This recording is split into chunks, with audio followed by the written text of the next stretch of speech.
In the summer of 2024, Renee sat in her late husband's study, going through a filing cabinet she had avoided for 11 months. Tom had died the previous September. Cancer, fast, 8 weeks from diagnosis to funeral. Somewhere in the third folder from the back, behind the mortgage papers and the car titles, she found the policy. 31 years of statements. She started doing the math on the back of an envelope, and by the time she reached the bottom of the page, her hands were not steady anymore. Go back to 1993. Tom is 29 years old, an electrician in Tulsa, Oklahoma, 2 years into his own business, married 18 months, with a daughter on the way. An insurance agent named Curtis, a family friend, sits at their kitchen table with a leather folder and a pen. Curtis tells them what every agent in that decade was trained to say. Term insurance is temporary. It expires. Whole life is permanent. It builds cash value. It is insurance and investment in one product, and by the time you are 60, the policy pays for itself. Tom and Renee are not financially sophisticated people. They are careful people, which is not the same thing.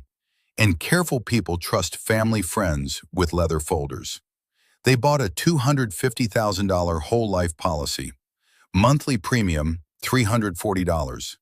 Tom set up autopay and never looked at the statement again for 3 decades. That is the sentence carrying the entire tragedy of this story. Never looked at the statement again. Whole life insurance is built, structurally and deliberately, to reward exactly that behavior in the agent's favor and punish it in the policyholders. What actually happened to Tom and Renee's money over 31 years arrived in 5 waves, each one buried in language designed so that no single sentence in the entire contract was technically a lie. The first wave was the commission structure, and it hit before Tom's first anniversary with the policy. Most people assume their premium starts building cash value from month 1. It does not.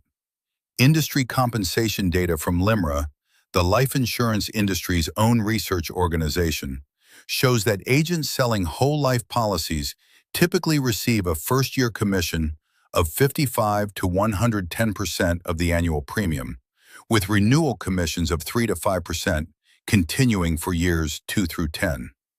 On Tom's $4,080 annual premium, Curtis was paid somewhere between $2,244 and $4,488 in year 1 alone, before a single dollar of Tom's money had done anything for Tom. The insurance company recoups that commission the only way it can, by deducting it from the policy's cash value before crediting anything to the policyholder. Tom's statement for year 1 showed a cash value of $612. He had paid $4,080. The other $3,468 had already left the building, and it left in the first 12 months, structurally, by design, regardless of which company or which agent he had chosen.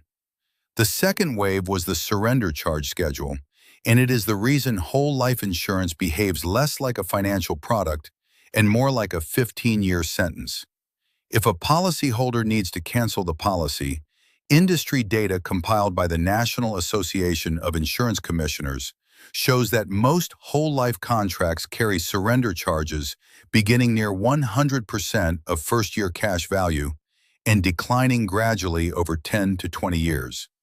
Tom's policy carried a 19-year surrender schedule.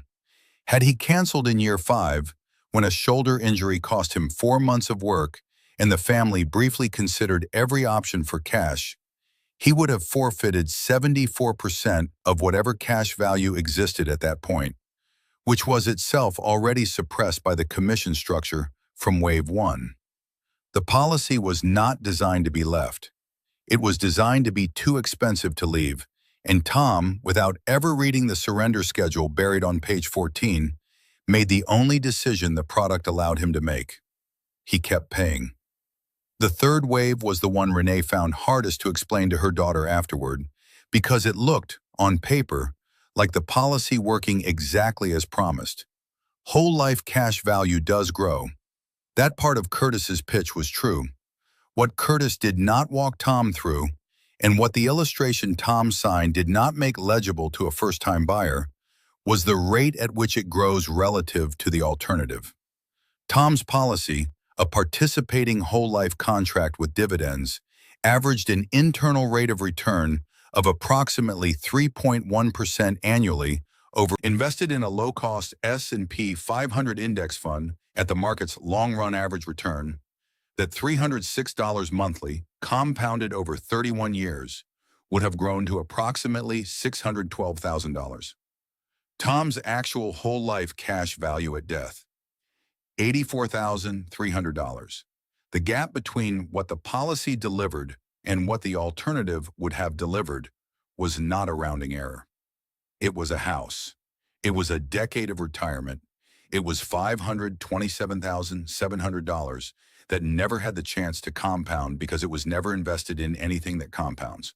The fourth wave arrived quietly, the way most of these waves do, in a section of the policy called the cost of insurance, which increases every single year as the insured ages, embedded inside a premium that appears fixed on the surface. Tom's $340 monthly payment never changed in 3 decades. What changed invisibly was the internal allocation of that $340. In his 20s and 30s, the majority of each premium funded cash value accumulation. By his 50s and 60s, actuarial tables published by the Society of Actuaries show that the pure cost of term insurance for a male in that age bracket rises steeply enough that the internal insurance charge alone can consume 60% or more of a level premium, leaving a shrinking fraction to continue building cash value. Renee's statements from Tom's final decade show cash value growth slowing to nearly flat between ages 55 and 60. The policy was still collecting $4,080 a year. Almost none of it was still building anything. It had quietly converted from a savings vehicle into an increasingly expensive insurance product wearing a savings vehicle's marketing. The fifth wave was the one Renee discovered last, sitting at that filing cabinet, and it was the one that made her put the envelope down and call her daughter. The $250,000 death benefit Tom had paid for across 31 years, a total of $126,480 in premiums, did not simply arrive as $250,000. Under most standard whole life contract structures, disclosed in the policy's own definition section under net death benefit, the accumulated cash value is not paid in addition to the face amount. The insurance company retains the cash value, and the beneficiary receives the face amount. Renee received $250,000, not $334,300. The $84,300 in cash value Tom had spent 3 decades believing was his family's asset, growing, alongside the death benefit, had functioned the entire time as the insurance company's own reserve, used to help fund the very death benefit it appeared to sit beside. Renee did the full accounting in her daughter's kitchen the following week. Total premiums paid across 31 years, $126,480. Total opportunity cost of the alternative term plus invest strategy, $527,700. Total real cost of the whole life decision, when the two numbers were placed side by side against what a properly termed and invested plan would have delivered to her as a widow, $180,180. The psychology of what happened to Tom is not a story about a foolish man. Curtis was not a villain either, not entirely. He was trained inside a compensation structure that rewarded him 5 to 10 times more for selling permanent insurance than for selling term. And he genuinely believed, the way most agents inside that system genuinely believe, that he was protecting a young family. Tom was not naive for trusting him. He was operating on the single most reasonable heuristic available to a 29-year-old electrician in 1993. Trust the person who has known your family for years, sitting in your kitchen, telling you this is what responsible people do. That heuristic works in most areas of life. In an industry where the seller's compensation is directly and dramatically tied to which product he recommends, it becomes the exact mechanism the product depends on. Tom did not stop being a careful man when he signed that policy. He simply had no way of knowing that the word permanent was doing the emotional work that the word dream home does in real estate, converting a financial decision into an identity decision before the math ever had a chance to run. My name is Bobby, and I have spent years doing the math that the people selling you things are hoping you will never finish. This channel exists for the Renee who is sitting at a filing cabinet 11 months after burying her husband, doing arithmetic she never wanted to learn.